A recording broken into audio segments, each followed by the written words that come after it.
Je m'appelle Rebecca Martinez, et j'ai 29 ans. Il y a 4 mois, j'étais transportée en urgence pour une opération, enceinte de 32 semaines, souffrant d'une prééclampsie sévère et d'un placenta hémorragique. Mes jumeaux de 3 ans, Olivia et Noah, étaient à la maternelle et quelqu'un devait aller les chercher dans l'heure. Mon mari, Marcus, était en mission à l'étranger avec la marine et ne pouvait être joint. J'étais seul, terrifié, et ma tension artérielle était dangereusement élevée. Depuis la salle de préopération, avec des infirmières qui me branchaient à des moniteurs et un anesthésiste qui m'expliquait les risques, j'ai appelé ma mère, les mains tremblantes. « Maman, j'ai besoin d'aide. Je vais avoir une césarienne d'urgence. Le bébé est en détresse, et je fais de la prééclampsie. Peux-tu s'il te plaît aller chercher les jumeaux à la crèche Little Sunflower? Il ferme à 18 h, et je pars en chirurgie maintenant. » Il y a eu une pause, puis la voix de ma mère, agacée et dédaigneuse. « Rebecca, nous avons des billets pour Hamilton ce soir. Tu sais depuis combien de temps nous attendons ce spectacle? C'est complet depuis des mois. Ton père et moi avons fait venir ta sœur de Boston spécialement pour ça. Je ne pouvais plus respirer. Maman, je pourrais mourir. Le médecin a dit que ma tension est au niveau d'un AVC. Le rythme cardiaque du bébé chute. S'il te plaît. Tu dramatises, m'a-t-elle coupé. Tu as eu 2 accouchements faciles avec les jumeaux. Ce n'est probablement rien. Tu ne peux pas reporter ça, ou appeler une de ces applications de babysitting. Nous avons ces billets depuis février. Sais-tu combien nous les avons payés? 850 € par billet. Nous n'allons pas manquer Hamilton parce que tu as un autre bébé. Une infirmière m'a regardé avec une expression de pur choc. L'anesthésiste a carrément arrêté ce qu'il faisait. Maman, les jumeaux ont 3 ans. Ils ont besoin de leur famille. Ils ont besoin de quelqu'un qu'ils connaissent. Alors tu aurais dû y penser avant de tomber enceinte à nouveau, alors que ton mari est en mission. Nous avons élevé nos enfants, Rebecca.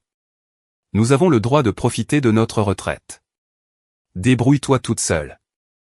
Tu es une adulte. La ligne a été coupée. J'ai fixé le téléphone. L'infirmière me l'a doucement pris de la main. Ma chérie, nous devons vous préparer. Y a-t-il quelqu'un d'autre? Il n'y avait personne. Les parents de Marcus étaient tous les 2 décédés avant que nous nous rencontrions.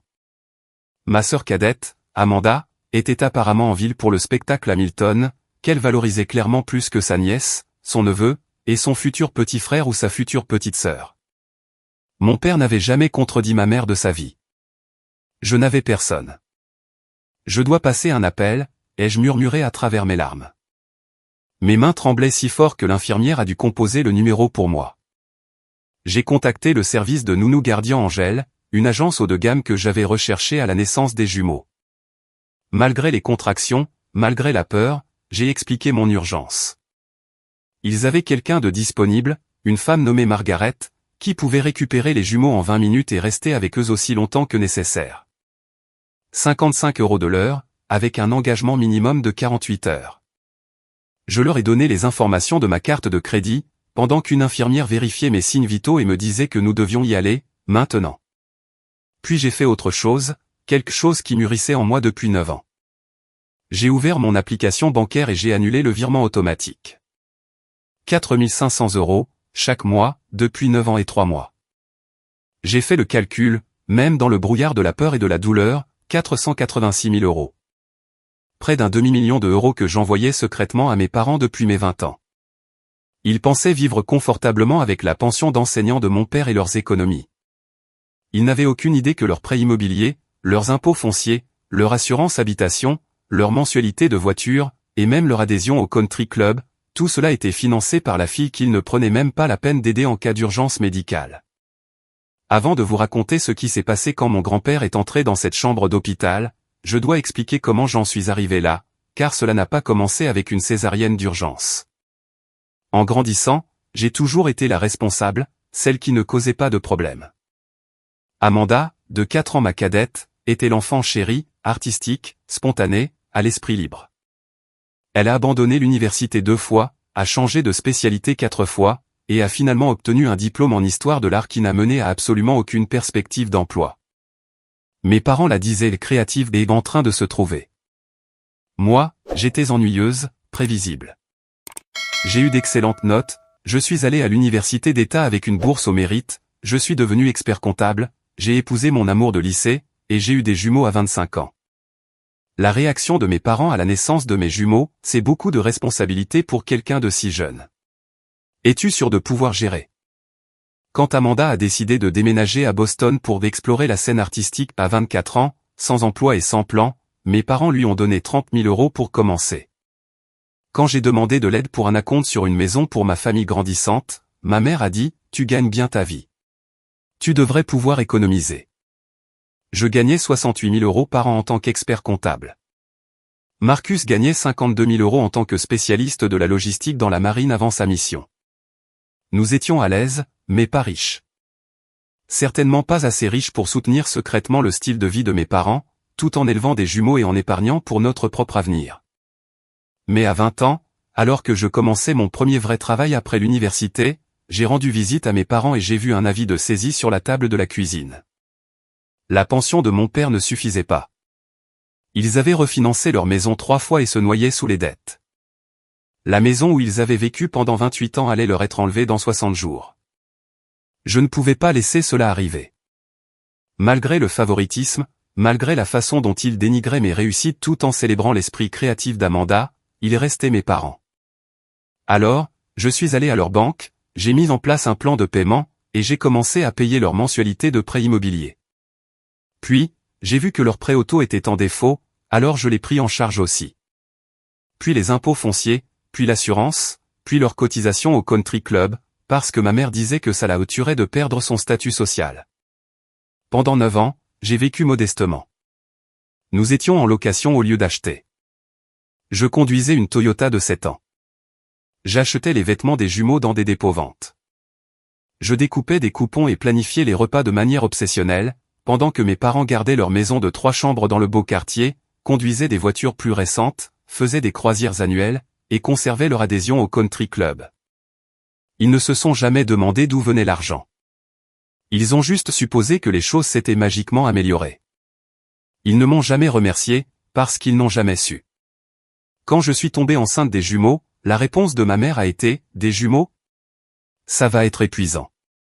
J'espère que tu ne t'attends pas à ce que nous fassions tout le temps du babysitting. » Ils ont gardé les jumeaux exactement 11 fois en 3 ans. 11 fois. Toujours pour quelques heures, toujours quand ça les arrangeait, et toujours en se plaignant de la fatigue que cela représentait. Quand Marcus a reçu ses ordres de mission, ma mère a dit « Eh bien, c'est la vie militaire. Tu savais à quoi tu t'engageais. » Quand j'ai demandé s'il pouvait peut-être m'aider davantage pendant son absence, elle a répondu « Nous avons nos propres vies, Rebecca. Nous ne pouvons pas tout laisser tomber parce que tu as choisi d'épouser un militaire. » Mais ils avaient pris l'avion pour Boston 6 fois au cours des 2 dernières années pour rendre visite à Amanda. Ils avaient financé son studio d'art à hauteur de 15 000 €. Ils postaient constamment des photos sur Facebook de leurs aventures avec notre fille créative, alors que je n'étais jamais mentionné. À Noël dernier, Amanda est rentrée à la maison et a annoncé qu'elle prenait une pause du capitalisme et réemménageait chez nos parents pour un temps. Ils étaient ravis. Quand j'ai demandé s'ils pouvaient garder les jumeaux un soir pour que je puisse aller à une fête de Noël du travail, ma mère a dit qu'ils étaient trop occupés à aider Amanda à s'installer. La césarienne a duré 3 heures. Mon fils est né à 32 semaines, pesant 1,9 kg. Ils l'ont immédiatement emmené en unité de soins intensifs néonatales, US1. Ma tension artérielle était si élevée pendant l'opération que j'ai eu une petite crise convulsive sur la table. Les médecins m'ont dit plus tard que s'ils avaient attendu ne serait-ce que 30 minutes de plus, le bébé et moi serions morts. Quand je me suis réveillé en salle de réveil, Margaret était là. Elle avait amené Olivia et Noah à l'hôpital, et ils dormaient dans la salle d'attente familiale avec elle. Une infirmière m'a dit que Margaret leur avait donné à dîner, leur avait lu des histoires, et leur avait dit que leur petit frère allait bien et que maman les verrait bientôt. « Vos jumeaux sont adorables », a murmuré Margaret en entrant dans ma chambre. Ils avaient peur, mais je leur ai dit que tu étais forte et que tout irait bien. Ils voulaient te faire des dessins. Elle m'a tendu 2 dessins au crayon, des bonshommes allumettes représentant notre famille avec un tout petit bébé. J'ai fondu en larmes. Cet inconnu avait fait plus pour mes enfants en 4 heures que ma propre mère en 3 ans. Margaret est restée 3 jours, jusqu'à ce que la permission d'urgence de Marcus soit approuvée et qu'il puisse rentrer. La facture s'est élevée à 4 290 €. Je l'ai payée sans hésiter. Chaque centime en valait la peine. Ma mère n'a pas appelé pour prendre de mes nouvelles. Pas une seule fois. Ni pour demander si le bébé allait bien, ni pour demander si j'avais survécu. Rien. Le 4e jour, mon téléphone a commencé à sonner. Ma mère. Je l'ai ignorée. Elle a appelé encore et encore. Le soir, elle avait appelé 31 fois. Mon père a appelé 19 fois. Même Amanda a appelé, ce qui était choquant car nous nous parlions à peine. J'ai finalement répondu au 43e appel. Rebecca, la voix de ma mère était purement hystérique. Que as-tu fait? Que as-tu fait? Je viens de subir une opération d'urgence et j'ai failli mourir, maman. Merci de demander. Ton petit-fils est en Usain, luttant pour sa vie. Merci de demander, aussi. N'ose même pas essayer de me faire culpabiliser. Le paiement de l'hypothèque a été rejeté. La banque appelle. Nous avons des frais de retard. Que se passe-t-il? J'ai annulé le virement automatique, ai-je dit calmement. Quel virement? Les 4 500 € que je vous envoie chaque mois depuis 9 ans. Je l'ai arrêté. Silence complet. Puis, c'était. C'était toi. C'était moi. Chaque mois depuis mes 20 ans. Votre hypothèque, vos mensualités de voiture, vos impôts fonciers, votre assurance, votre adhésion au country club. Tout. 486 000 € au total. De rien, au passage. Mais nous pensions. Les investissements de ton père. Papa n'a pas d'investissement, maman. Il a une pension d'enseignant qui couvre à peine les courses. Vous vivez de mes revenus depuis près de 10 ans. Et quand j'ai eu besoin de vous pour un seul après-midi pour garder vos petits-enfants pendant que je subissais une opération vitale, vous m'avez dit que vous ne manquiez pas à Milton. Tu ne comprends pas. Ces billets coûtaient 850 € chacun. Nous planifions ça depuis des mois. Et moi, je planifiais de ne pas mourir en couche. Mais je suppose que votre divertissement était plus important que la vie de votre fille. Rebecca, tu es injuste. Non, maman. J'en ai fini. J'ai engagé une inconnue pour s'occuper d'Olivia et Noah. Elle était là pour eux quand leur mère a failli mourir. Elle les a tenus dans ses bras, les a réconfortés, et s'est assurée qu'ils étaient en sécurité.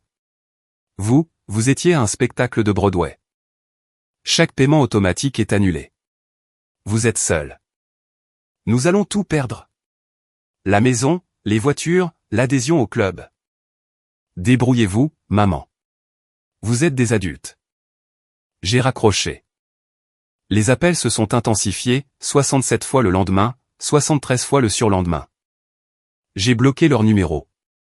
Puis sont venus les emails, les messages Facebook, les textos de parents dont je n'avais pas entendu parler depuis des années, disant tous la même chose, comment pouvais-je abandonner mes parents? Comment pouvais-je être si cruel? Comment pouvais-je les laisser perdre leur maison? Personne n'a demandé comment allait mon bébé. Personne n'a demandé si j'allais bien. Personne n'a reconnu que ma mère avait choisi un spectacle de Broadway plutôt qu'une urgence médicale. Je suis resté à l'hôpital pendant 8 jours. Le petit Ethan est resté en Usain pendant 5 semaines. Marcus a été là pendant 2 semaines avant de devoir retourner à sa mission. Pendant tout ce temps, mes parents ont appelé, mais jamais ils n'ont demandé des nouvelles de leur petit-fils. C'était toujours une question d'argent. 3 semaines après l'opération, ma mère s'est présentée chez moi. J'étais à la maison avec les jumeaux, pendant qu'Ethan était encore en Usain. J'ai regardé par le Judas et je l'ai vu debout là, mon père derrière elle, l'air abattu. J'ai ouvert la porte mais je ne les ai pas invités à entrer. Quoi? Nous devons parler, a dit ma mère, en essayant de me bousculer. J'ai bloqué le passage. Parlez ici. Rebecca, s'il te plaît, ne sois pas puérile. Nous avons fait tout ce chemin. Vous avez conduit 20 minutes. Les mêmes 20 minutes que vous n'avez pas pu épargner quand j'étais en train de mourir. Arrête de dire que tu étais en train de mourir. Tu vas bien. J'ai eu une crise convulsive sur la table d'opération, maman. Ma tension était à 220/140. Le médecin a dit que j'étais à quelques minutes d'un AVC. Votre petit-fils est né 2 mois prématurément et est en usin avec des tubes respiratoires. Mais bien sûr, je vais bien. Mon père a finalement parlé. Ma chérie, s'il te plaît. Nous allons perdre la maison. Nous avons besoin que tu recommences les paiements. Juste le temps que nous trouvions autre chose. Trouver quoi, papa? Vous êtes tous les deux à la retraite. Vous n'avez pas d'autres revenus. Vous vivez au-dessus de vos moyens à mes frais depuis 9 ans. Si je recommence à payer, ça ne finira jamais. Mais nous n'avons nulle part où aller, a pleuré ma mère. Peut-être qu'Amanda peut t'aider. C'est la créative, n'est-ce pas? La spéciale. Amanda n'a pas d'argent. Moi non plus, maman. Plus maintenant. J'ai 3 enfants, un mari en mission, et une facture de nounou de 4 290 € parce que vous n'avez pas voulu m'aider pendant 4 heures. J'ai une facture d'usin qui s'élève actuellement à 127 000 €. J'ai ma propre hypothèque parce que j'ai enfin acheté une maison, quelque chose que j'aurais pu faire il y a des années si je n'avais pas financé votre style de vie. C'est notre maison, Rebecca. Et elle aurait disparu il y a 9 ans si je ne l'avais pas sauvée. Vous avez vécu là pendant 9 ans grâce à moi. C'est 9 ans de plus que ce que vous méritiez. Le visage de ma mère s'est tordu.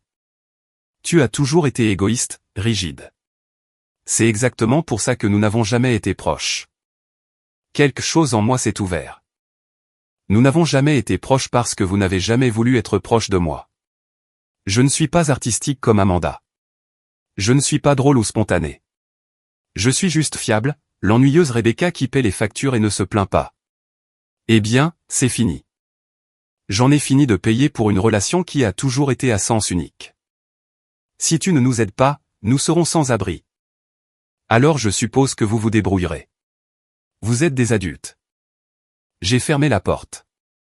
Ma mère a martelé la porte pendant 15 minutes, pendant qu'Olivia et Noah me fixaient avec des visages confus. Pourquoi mamie crie, a demandé Olivia. Parce qu'elle veut quelque chose que je ne peux plus lui donner, ai-je dit. C'est de l'amour, a demandé Noah avec cette perspicacité étrange que les enfants de 3 ans ont parfois. Oui, mon grand. Quelque chose comme ça. Les appels ont continué. Ma mère a appelé 82 fois en une seule journée. Quand je l'ai bloquée partout, elle a commencé à se présenter chez moi. J'ai arrêté d'ouvrir la porte. Elle a laissé des notes. Tu détruis cette famille. Ton père a des douleurs thoraciques à cause du stress. Comment peux-tu vivre avec toi-même? Puis est venue la campagne sur les réseaux sociaux. Ma mère a publié un long message détaillé sur Facebook, à propos de sa fille ingrate et égoïste qui a abandonné ses parents âgés dans le besoin. Elle s'est dépeinte comme la mère aimante qui avait tout sacrifié, maintenant punie par une enfant sans cœur. Elle a omis les billets de Hamilton. Elle a certainement omis les 486 000 €. Des membres de la famille élargie que je connaissais à peine ont commencé à commenter. Les aînés méritent le respect. La famille prend soin de la famille. Qu'est-il arrivé aux valeurs familiales? Je n'ai pas répondu. J'étais trop occupé par les visites à l'usin, à m'occuper des jumeaux, et à essayer de tenir le coup pendant que mon mari était à l'étranger. Mais ensuite, 4 semaines après la naissance d'Ethan, quelque chose s'est produit qui a tout changé. J'étais à l'hôpital, assise à côté de la couveuse d'Ethan en usin, quand une infirmière est entrée et a dit que j'avais un visiteur. Il dit qu'il est votre grand-père. Dois-je le faire entrer? Mon grand-père? Le père de ma mère était mort quand j'avais 6 ans. Le père de mon père était mort avant ma naissance. Comment s'appelle-t-il? Ai-je demandé, confuse. Frank. Frank Morrison. Mon cœur s'est arrêté. Frank Morrison était le père de ma mère, mais il n'était pas mort. C'était juste ce que ma mère racontait à tout le monde. Il y avait eu une sorte de dispute massive quand j'étais jeune, et ma mère avait complètement coupé les ponts avec lui. Elle a dit à toute la famille qu'il était mort et a interdit à quiconque de le contacter. Oui, ai-je dit rapidement. S'il vous plaît, faites-le entrer. Un homme âgé est entré, 81 ans, mais se tenant droit et grand. Il avait des yeux bienveillants et le nez de ma mère. Il a regardé Ethan dans la couveuse, puis moi, et ses yeux se sont remplis de larmes. Rebecca, a-t-il dit doucement. Je sais que tu ne te souviens probablement pas de moi. tu étais si jeune quand ta mère a décidé que j'étais mort. Je me souviens de vous, ai-je dit. Et c'était vrai. De vagues souvenirs d'un homme qui m'apportait des livres et jouait à des jeux de société avec moi. Puis, soudainement, il avait disparu, et on nous avait dit qu'il était mort. Que faites-vous ici? Ta tante Linda m'a appelé. La sœur de ta mère. Elle m'a raconté ce qui s'est passé. La césarienne d'urgence. Ta mère qui choisit des billets de Broadway plutôt que de t'aider. L'argent que tu envoies depuis toutes ces années. Elle a pensé que je devais savoir. Il a tiré une chaise et s'est assis à côté de moi. Je dois te dire quelque chose sur ta mère. Elle n'a pas toujours été comme ça. Quand elle était jeune, elle était douce, gentille. Mais après que sa mère et moi ayons divorcé, quelque chose a changé. Elle est devenue exigeante, manipulatrice. Elle a appris à jouer la victime et à faire culpabiliser tout le monde de ne pas lui donner ce qu'elle voulait. Pourquoi avez-vous divorcé, vous et grand-mère? Je n'avais jamais connu la véritable histoire. Parce que je ne pouvais pas la regarder transformer ta mère en monstre. Ta grand-mère tolérait tous ses mauvais comportements. Quand ta mère a volé sa colocataire à l'université, ta grand-mère a blâmé la colocataire. Quand ta mère a maximisé les cartes de crédit à mon nom, ta grand-mère a dit que je devais juste payer. Je suis finalement parti quand ta mère avait 19 ans. Ta grand-mère l'a monté contre moi, lui a dit que je les avais abandonnés. Ta mère l'a cru. Il m'a regardé attentivement. Elle a déjà fait ça, Rebecca. Trouver quelqu'un pour financer son style de vie. Elle l'a fait à son premier mari, le père biologique d'Amanda. Savais-tu qu'Amanda a un père différent? Je ne le savais pas. Quoi? Ta mère s'est mariée à 22 ans avec un homme nommé David Chin. Un type adorable, propriétaire d'un restaurant prospère. Elle l'a plumé, a fait exploser ses cartes de crédit, a exigé des voyages coûteux, a dépensé l'argent plus vite qu'il ne pouvait le gagner. Quand il a finalement mis le holà, elle a divorcé, a obtenu la moitié de ses biens, et est passée à ton père. Ton père est un homme bon, mais faible. Il ne lui tiendra pas tête. Pourquoi me dites-vous cela? Parce que tu dois savoir que ce que tu as fait de couper l'argent était juste. Elle ne changera jamais, Rebecca. Elle prendra tout ce que tu as et en demandera encore plus. Tu pourrais lui donner 1 million d'euros, elle en voudrait 2. Tu pourrais mourir pour elle, et elle se plaindrait que tu n'es pas morte de manière plus pratique. J'ai commencé à pleurer. Toutes ces années, tout cet argent, tous ces efforts pour être assez bien. Écoute-moi, a-t-il dit fermement. J'ai observé de loin. Linda me tient au courant. Je sais que tu les soutiens depuis que tu as 20 ans. Je sais que tu as sacrifié le bien-être de ta propre famille pour financer leur style de vie. Je sais que tu as failli mourir le mois dernier et que ta mère n'a pas pris la peine d'aider. Sais-tu ce que j'ai fait quand Linda m'a prévenu? J'ai secoué la tête. Je suis venu à l'hôpital. J'étais là cette nuit-là. Je suis resté devant le bloc opératoire, attendant de savoir si tu allais bien. Quand j'ai appris que tu avais survécu, je suis parti. Je ne voulais pas m'immiscer. Mais j'étais là, Rebecca. J'étais là quand ta mère était à Hamilton. Quelque chose s'est brisé en moi. Cet homme que je connaissais à peine, ce grand-père que ma mère avait déclaré mort, avait été là. S'était soucié de moi. Je veux faire partie de ta vie, a-t-il dit. Si tu me le permets. Je veux connaître mes arrière-petits-enfants. Je veux aider. Pas financièrement, tu n'as pas besoin d'une autre personne à soutenir, mais émotionnellement, comme une famille devrait le faire. J'aimerais beaucoup, ai-je murmuré. Nous sommes restés assis ensemble pendant 2 heures. Il m'a raconté des histoires sur l'enfance de ma mère, les signes avant-coureurs que tout le monde a ignorés, le schéma de comportement qui s'était répété pendant des décennies. Il m'a parlé de David Chin, le vrai père d'Amanda, qui avait dû déclarer faillite après que ma mère l'ait quitté. Il m'a parlé de son propre rétablissement après avoir cautionné son comportement. Quand ta grand-mère est morte, a-t-il dit, ta mère ne me l'a même pas dit. Je l'ai appris 3 mois plus tard par Linda. Je n'ai pas été invité aux funérailles. C'est le genre de personne qu'elle est. Elle coupe les ponts avec les gens quand ils cessent d'être utiles. Qu'est-ce qui va leur arriver, ai-je demandé. Mes parents? Ils vont perdre la maison. Ils ont déjà 3 mois de retard. Ils devront déménager dans quelque chose de plus abordable avec la pension de ton père. Ce sera difficile, mais ils survivront. Et Rebecca, ce n'est pas ton problème. Tu as 3 enfants à élever. Tu as une vie à construire. Tu leur en as assez donné. Juste à ce moment-là, ma mère est apparue à l'entrée de l'usin. Elle avait dû me suivre ou embobiner les infirmières. Elle m'a vu, a commencé à parler, puis a vu l'homme assis à côté de moi. Son visage est devenu blanc. Papa.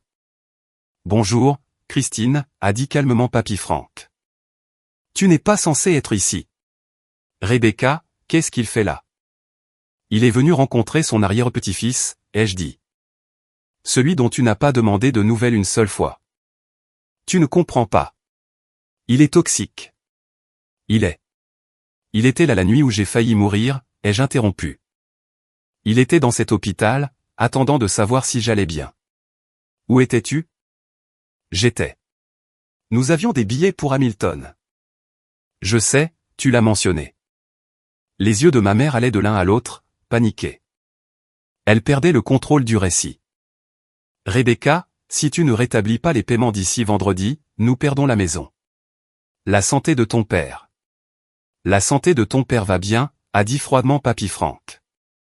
Je lui ai parlé hier. Il est stressé parce que tu le stresses. Il veut déménager et vivre selon ses moyens.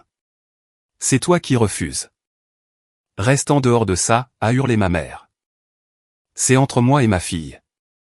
Vraiment? Papy Frank s'est levé lentement. Parce que d'après ce que je vois, cela a cessé d'être une relation il y a des années.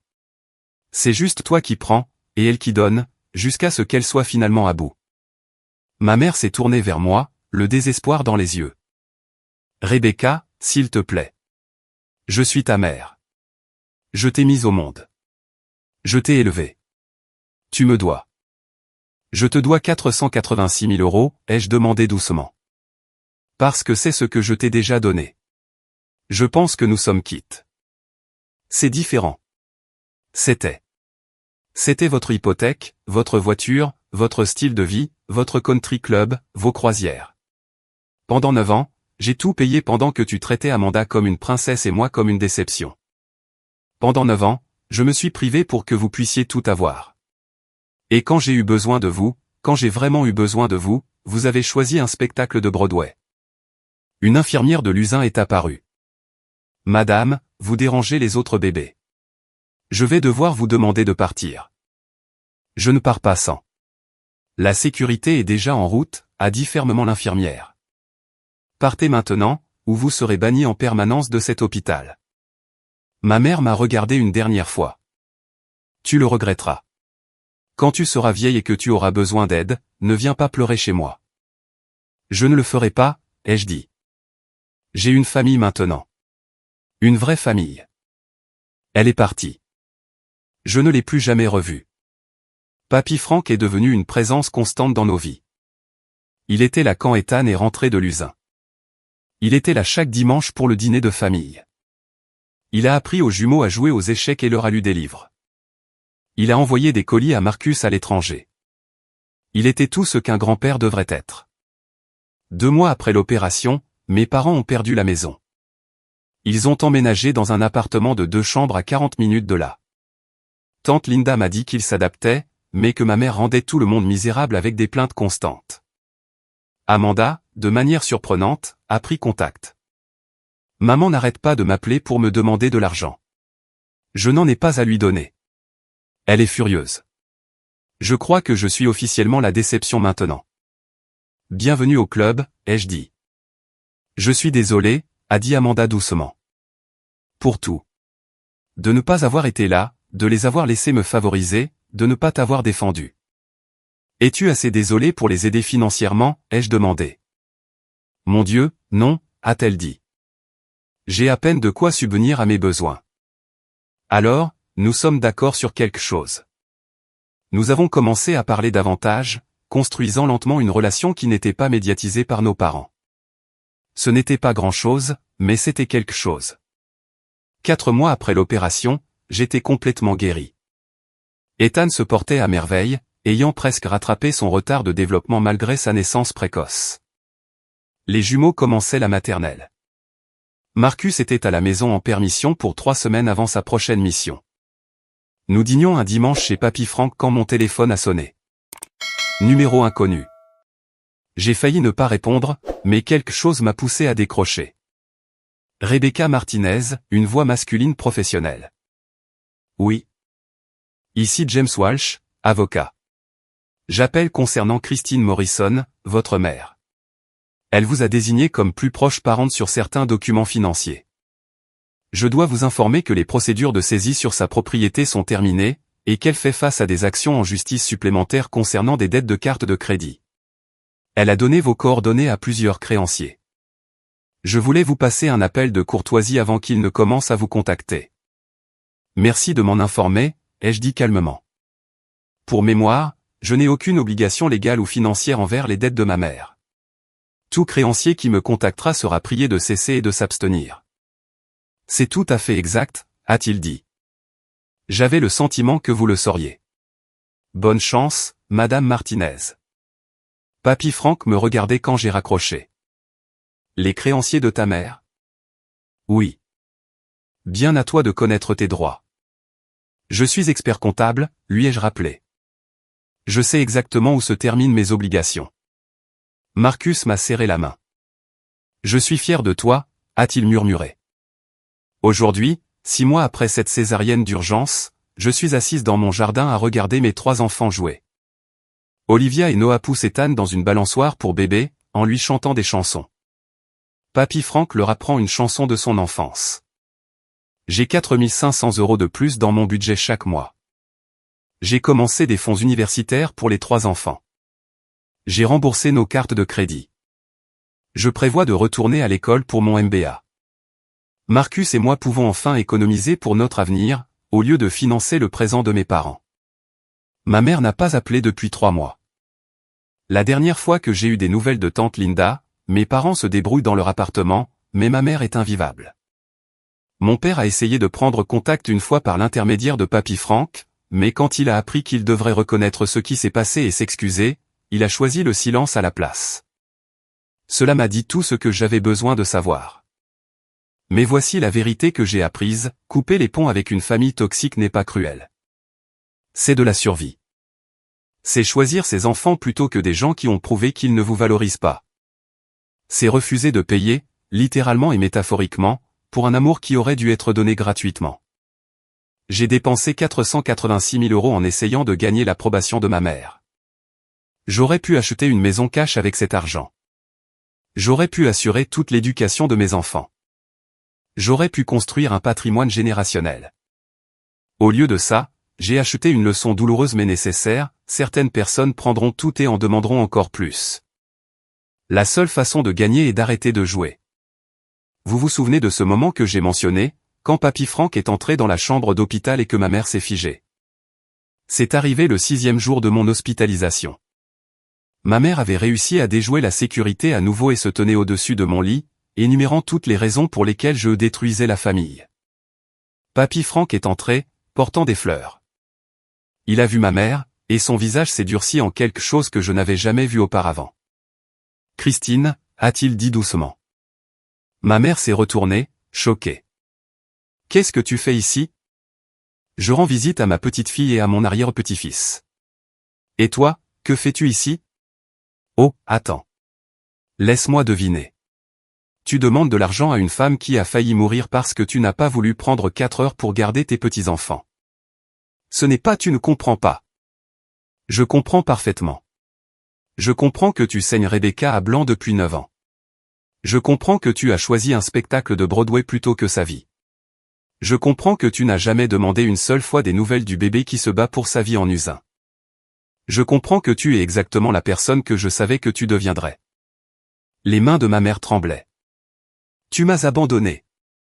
J'ai quitté ta mère. Je ne t'ai jamais abandonné. J'appelais chaque semaine. J'envoyais des cartes, des lettres, des cadeaux.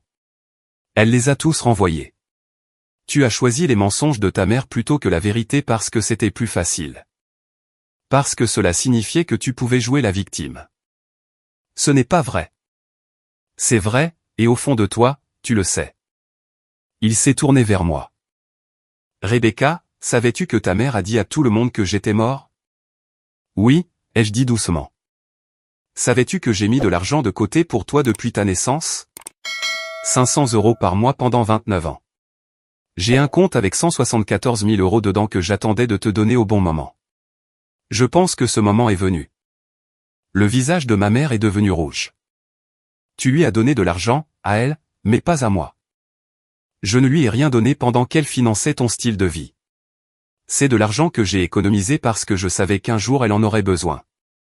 Et j'avais raison. Il m'a regardé. Rebecca, c'est pour toi. Pour les études des enfants, pour ton avenir, pour tout ce dont tu as besoin. J'ai commencé à pleurer. Cet homme que je connaissais à peine avait économisé pour moi, planifié pour moi, s'était soucié de moi de loin. Quant à toi, Christine, il s'est retourné vers ma mère, j'ai déjà appelé la sécurité. Ils examinent les images de toi harcelant Rebecca au cours de la semaine passée. Tu es sur le point d'être banni en permanence de cet hôpital. Si tu t'approches de nouveau de Rebecca ou de ses enfants, je déposerai une ordonnance restrictive en son nom. Compris? La bouche de ma mère s'est ouverte et fermée. Elle m'a regardé, s'attendant à ce que je la défende ou que j'arrange les choses. Je n'ai rien dit. Elle a regardé Papy Franck, et ce qu'elle a vu dans son visage l'a fait pâlir. Sans un mot de plus, elle a attrapé son sac et est partie. Papy Franck s'est assis à côté de mon lit. J'aurais dû faire ça il y a 25 ans. Je suis désolé de ne pas l'avoir fait. Vous êtes là maintenant, ai-je dit. C'est ce qui compte. Ces 174 000 € que Papy Franck m'a donnés. Ils sont maintenant dans un fonds en fiducie pour mes enfants. Chaque centime ira à leur avenir, leur éducation, leur première maison, leurs rêves. Ma mère n'en verra jamais un centime. Ni Amanda, bien qu'elle n'ait jamais demandé. J'ai fini de donner à des gens qui ne savent que prendre. Mes enfants grandiront en sachant que leur valeur ne se mesure pas à ce qu'ils peuvent fournir. Ils grandiront avec un Papy Franck qui les aime inconditionnellement. Ils grandiront en voyant leur mère fixer des limites et rester ferme. C'est le véritable héritage que je leur donne. Et si ma mère se demande un jour pourquoi elle a perdu sa fille et ses petits-enfants, la réponse est simple, elle a accordé plus de valeur à un spectacle de Broadway qu'à nous. Quand quelqu'un vous montre qui il est, croyez-le. Je l'ai finalement fait, et je suis libre. Sachez que vous méritez mieux. Vous l'avez toujours mérité. Choisissez-vous. Choisissez vos enfants. Choisissez les gens qui sont présents. C'est la meilleure décision que j'ai jamais prise.